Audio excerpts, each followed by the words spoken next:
Hello, morning. To, muni ang porma sa to ang hagdan sa Davao. Kani oh. Kani muni tong poste nga na mga portahan naman ni portahan ni. Yung sa tubangan ni nga part. Portahan.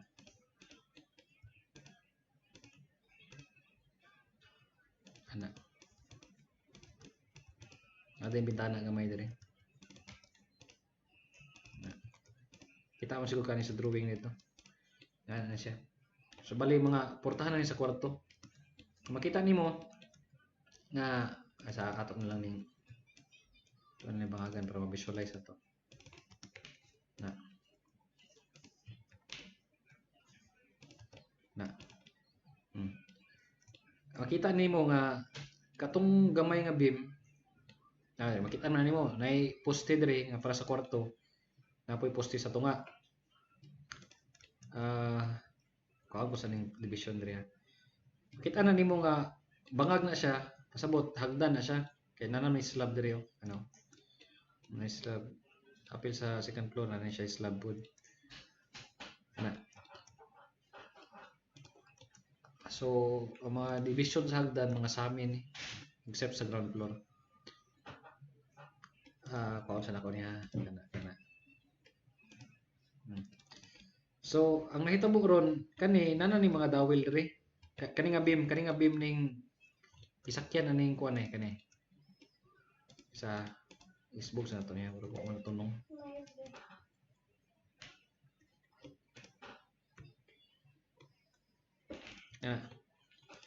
Kani nga beam nana ni mga dawil para sa abang aning kani nga poste oh. Kuan sa nako ning uban ni. Mura maggubot mo kayo. Asa siya pasaba lab. Saba fiha. O kani. Kani nga mga poste dapat tunong sila sa ubos.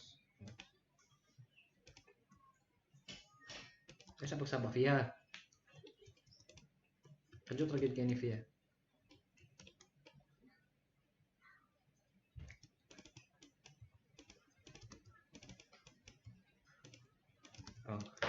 Kung kabantay mo sa likod nga part katong dito sa silingan na to na to'y abang sa beam wala pa ning hagdan na.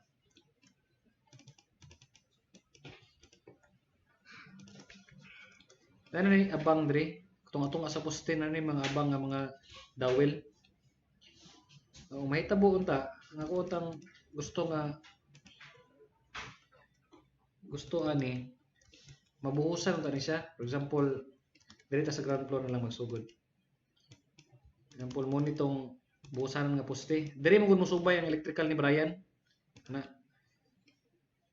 mabuhusan siya taman diri sa top sa beam, minusan din og 100 or Gs.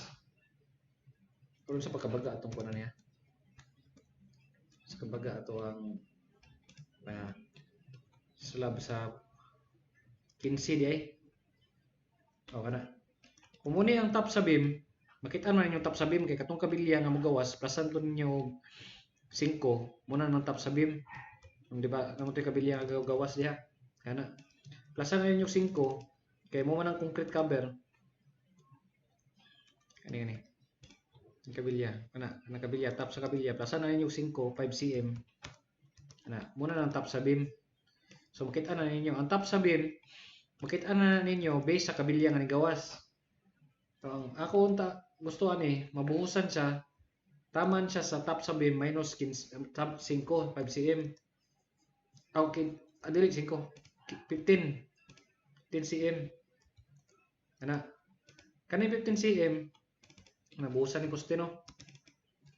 Nabuhusan ang poste diya. Kani beam mabuhusan pud siya mulabaw tong kabilya. Ana siya. Kaning beam lawas na siya sa spikas. Kali di na siya mulawas, diyan na siya kutob. Diyan na siya kutob. Minusan siya 15, mabuhusan siya. Kay kato atong slab sa hagdan, 15 man to. Muna to yung maburot siya ha, 15. Ay, 0.15 cm na to ha. CM ni. O 15. 15 cm. 15 cm. Oh. Muna ni ang mo piling sa iyahe ang mo sumpay og diri sa taas og ingana poste. Paingon sa slab. Paingon siya sa paingon sa bottom beam de. Bottom beam nga mo konekta sa second floor kani bottom beam na. Ayan ang buhos diya ni Andre din file na ni dire. File na ni dire. Mo cover sa hapa to saka. File na diya. So kung nabuhusan na tong ingana ba apil sa second floor kani paingon sa third floor kana may ngana po na itong porma ngana itong porma may ngana pabuhusan na nako kay para preparasyon na siya sa hollow block sa hagdan kani katong 15 kani lagi kani 15 man ni siya preparasyon na sa diha pwede na rin tamuliyaw itong hagdanan no importante po nga kani mahuman kay para mabot nga na po din siya upuan makabiran na ni og katong mga panel masirado na ni siya masirado na siya din nga apil na diri kilid nga masirado na diha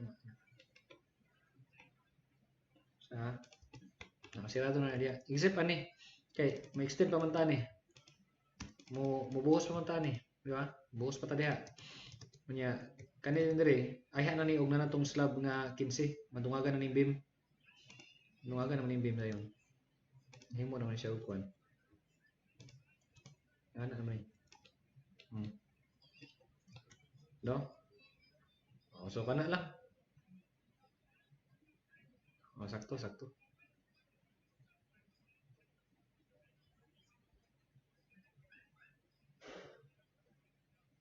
murag ngani mo siguro i-checking na pud bay kay basig kaniyo parehoan niyo atong slab almost na siya sa kuan almost na siya sa top wala siya nabahin ba dapat kani atong slab in between sa second floor mo maning second floor mo maning ground floor kanang linya o kanang kuan sa uban linya bubot o kaning linya o kanang linya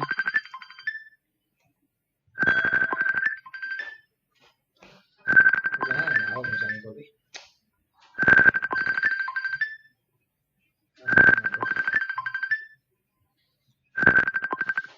Kol, tawag ko balik, Kol, be.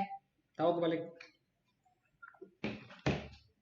Kana no? So, dapat kaning slab na to, kuhaon ninyo ang tunga-tunga diyan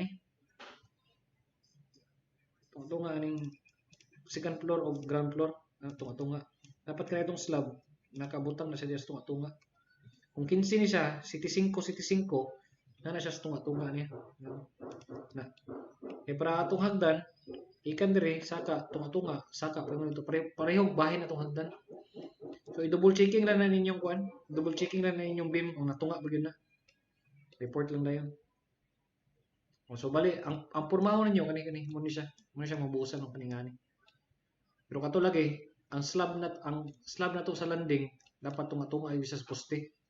Sa second floor, third floor. Top sa third floor ug kaning finish sa second floor or top kaning finish sa second floor ug kaning finish sa ground floor muna siya. Kol, tawag ko balik Kol be. Tawag ko balik Kol ha.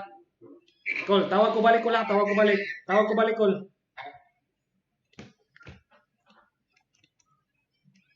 Oh, so kana siya muna siya. Yan na ang may tawo. Be.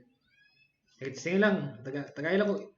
Mag-video call na rin ta, tagay lang ko plano ninyo sa oras ninyo pag atiman nga may ngani na siya. Para si Brian po makasuksok mo sa electrical niya.